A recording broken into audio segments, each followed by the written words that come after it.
Welcome to Masters of Product Management, a show that gives you real-world techniques and cutting-edge strategies to learn, apply, and succeed in product management. Now, here's the master himself, Stephen Haines. Welcome back, everybody, to another episode of Masters of Product Management. So I'm not going to tell you anything new, but I really want to make it very, very clear. I think I say this almost on so many of my broadcasts, and that is no product is ever going to succeed if it really doesn't solve a customer problem with a really compelling value proposition and unique competitive positioning. And of course, there's a point where the rubber meets the road, and you really have to make sure that the product is fit for purpose and that it works and that the intended customers can easily use it. Now, in a recent episode, I talked a lot about testing, but what happens is, and this is based on research from my company at Sequent Learning Networks, as well as my work with my clients, and that is that product people just sometimes gloss over the real testing that needs to be done, and it's like I really want to plant this seed in your mind. Why is it? Why is it that we're not testing to the degree that we need to? And sometimes it's because that the user story that we were working off of didn't have the hooks to get it validated or tested, or maybe the customer's journey is just not clear. And this testing, I mean, that's just one tip of the iceberg. And if the product doesn't meet the needs of the intended customer, even from a functional standpoint, or it doesn't look good or feel good, or it delivers a crappy experience, or doesn't deliver on the brand promise, this whole idea is going to sink like a boat anchor. So to shed some light on this really important dimension of product management, I've invited Nadar Balata to the show to talk about user testing. And Nadar he's launched some pretty outstanding products, and as he admits, some clunkers. He's passionate about product management and specifically about taking a business or user problem and building the right product. And he's included he's built an award-winning iPad app for pilots, a customer portal for one of the biggest energy companies, and a video portal for a large bank, and is now the product manager for a social media app. So Nadar, I'd like to welcome you to the show. Thanks for inviting me. I'm a big fan of your podcast, and you've contributed a lot to the product management community. So I hope I can help a little bit. Well, that's great. Could you share with our listeners some of what you're seeing in the market, and tell us how you're feeling on this topic of testing and things like that? Yeah. So just give the listeners some context. I work in a startup incubator in Toronto, and that means there are 60 other startups that are working in the same building as I am. We're all trying to build an MVP and get product market fit pretty quickly. But what I'm seeing is a lack of user testing, and it's another way of saying validation of your product. And specifically at the post-launch stage. So at the post-launch stage, while you're trying to get product market fit, I'm just not seeing that a lot of companies focusing on user testing. What I do see is a greater focus on scale. And you hear it all the time: build a product and you scale, you got to grow. So it's a higher focus on growth than it is about scaling. But the problem is you can't scale if your product is, number one, not scalable in the sense that it's not performing well, and then number two, it doesn't meet the strategy or at least the problem in the market that you're trying to address. And many people cite Reid Hoffman's core advice around getting to scale, and that means more on the promotion rather than the actual quality testing of the product. Yeah, this is really critical. You mentioned this term product market fit, which is essential in the fulfillment of any of your strategic goals. And you talk about strategy and usability and things like that. Can you talk a little bit more about this product market fit and the kinds of testing that are required? I'd love to hear some of your thoughts on that. Yeah, so there's really two. I simplify into two simple steps. And as you know, product market fit is a really long and painful process. But core to this testing is these two things. Number one is testing for strategy. And that is to say that you're testing your value hypothesis. You may have built that value hypothesis 6 months, a year, 9 months before, and you want to really ensure that the core features still address the needs of your target market. Because obviously in our tech world and in our world, things can change so quickly and competitors can rise, when you don't even know it. So you want to always be testing for that. The second thing is the most obvious one, which is testing for usability. And that is to say that you're testing your user experience. So things like successful execution of key tasks, user flows, elements of the UI, and clarity. Is this something that's easily learnable to somebody? So those are the two things. So I have to tell you, this is really a side comment.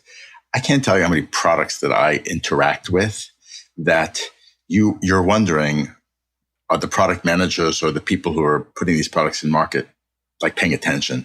Because I feel like they're not paying attention to me, and they don't fully understand or embrace what I'm trying to do and things like that. And it really it gets to me. And sometimes you sort of suck it up. But I got to tell you, I don't think that customers deserve this. And I feel so passionately about getting a product to be used the way it's intended to be used that when I had product managers working for me in my corporate life, I wanted them directly involved, not only in designing some of the testing schemes, but getting involved and banging on the system. And there was a point where even, where the documentation and the user testing were not even in line with one another.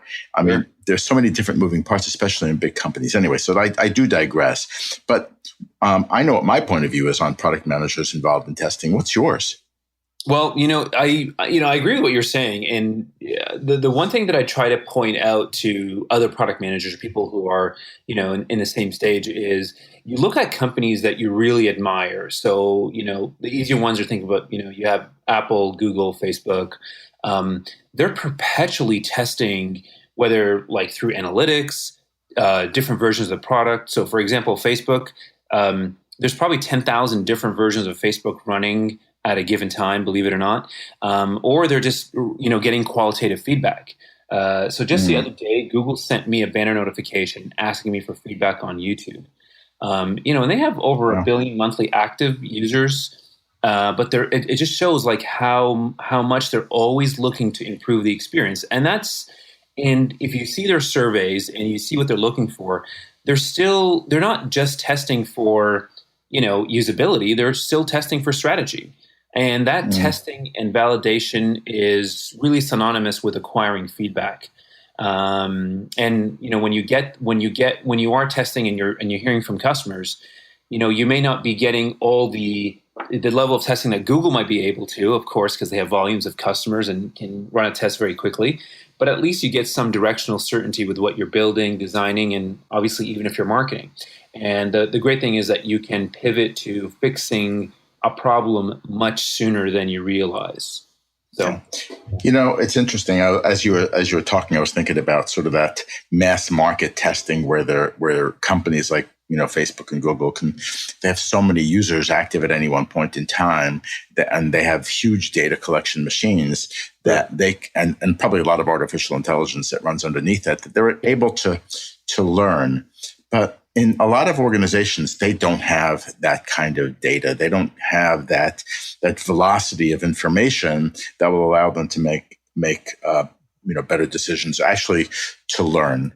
Right. And this is, if there's anything that I think is so critical, especially in this age of more advanced technology products, that is so everybody's iterating to get stuff out the door, but I don't think people are iterating enough on the learning that's necessary to get that stuff done. And I mean, even though it's a little bit of an editorial comment, I think that there's a degree of truth to that.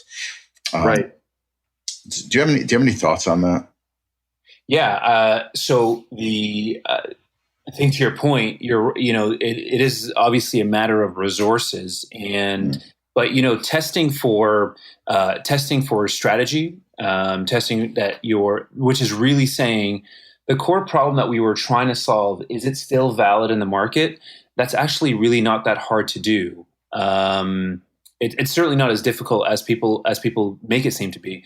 Really, what it takes is just a matter of when you have launched your product. We're talking about post-launch here. When you have launched your product, to go back to a number of users, whether these were your early adopters or influencers or your beta users, and ensuring that, okay, you said that this was a problem, whatever that problem might be.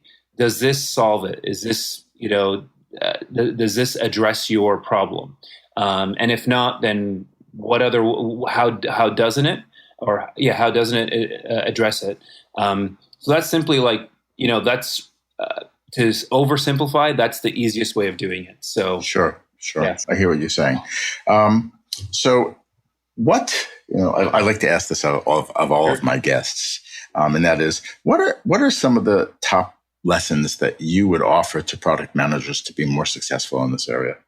Yeah. So the number one, I would say, it goes back to you want to ensure your value hypothesis is still important to your target market. And again, this will tell you that you're onto something, and you can just iterate, which is a great place to be. Or worse, and in a way a lot better, will tell you that your market isn't right or getting it. And it is a harder path to go down, the product marketing, which is getting growth, and then having to iterate 3 or 4 months down the road after, spending a lot of money on dev and whatever other costs you may have. And so that's actually not so bad. So you can pivot and make that radical change. And this will obviously save you a lot of time and money. And when you are, especially a smaller company, the two most precious resources is money and time. The second thing... No kidding. Yeah, exactly. When you are a large company and you have a lot of customers that are entrenched, it's really easy. It's not really easy, but you have a little more time. But when you are building a MVP and you are a startup, there's probably, so many adjacent technologies where people can use a different solution and multiple solutions for whatever your product is. Yeah. So the second thing I would say is doing usability tests is really important. I mean, you should be doing this all the time, but especially when you have a market-ready product, you want to be doing end-to-end testing to ensure that, every aspect of the app is, people are flowing through every aspect of the app as you intend. As an example, most companies now use Facebook or social login. And the reason they do is because creating an account, that onboarding process is way harder than you think. And I know I built a few apps with my own with my own login, and it's so much easier to use a different solution. So even something as rudimentary as onboarding, as just signing up, it can be really hard for most users.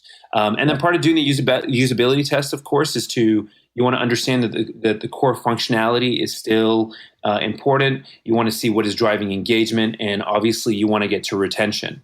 And just because you tested parts of your app, because you may have did a design for a large feature and you tested it 2 months ago, 3 months ago, things changed very quickly in the marketplace, and so you want to be able to do that sooner than later. I'm sort of reminded, it sounds so weird, like the movie Field of Dreams. Yeah. If you build it, they will come. Well, it doesn't necessarily mean just because you test it, they'll buy. But there'll probably be a better chance that they'll do that. At any rate, and to that point, Stephen, I mean, even if you test, even if and I know this because you may have done some user testing up front, some conceptual one, even before you wrote a line of code. Or you said, if I build this product that's going to solve these 3 problems, would you use it?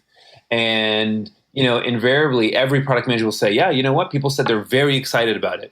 Okay, now you launched. Will people actually use it? So there's 2 different things there. That's great. Yeah. So a couple of things I want to do to wrap up for our listeners, and Sure. These are some very, very key points. Number one is this point behind product market fit. Can't emphasize it enough that every strategic goal that any product manager puts into place has got to be really focused on whether or not that you can solve the problem for the customer, compete in the marketplace, and deliver a value proposition. And it's all essential to the fulfillment of that strategy. So, Nadar, I got to tell you that this is a really positive spin. And, it's critical for us as leaders, and as I would say even thought leaders, when we're talking about these topics, for product managers to really take some of this stuff to heart. And what I mean by that sometimes is you've got to just sort of slow down and say, what is it that we're really trying to do? Whose lives are we really trying to impact? How are we going to make the customer's journey better? And we're sometimes just we're running for the wall to get the stuff out the door. Right. Just not taking the time. So, yeah. And product market fit, yes, it's very, very hard. So, absolutely. Anyway, but I've got to thank you, and thank you for spending the time with us today on this really, really important topic. And I hope everybody that you'll be continuing to listen to Masters of Product Management, and we'll see you the next time. Looking for resources and best practices in product management? Just go to Sequent Learning Networks to gain access to real-world tools that can make a difference. It's all there at sequentlearning.com.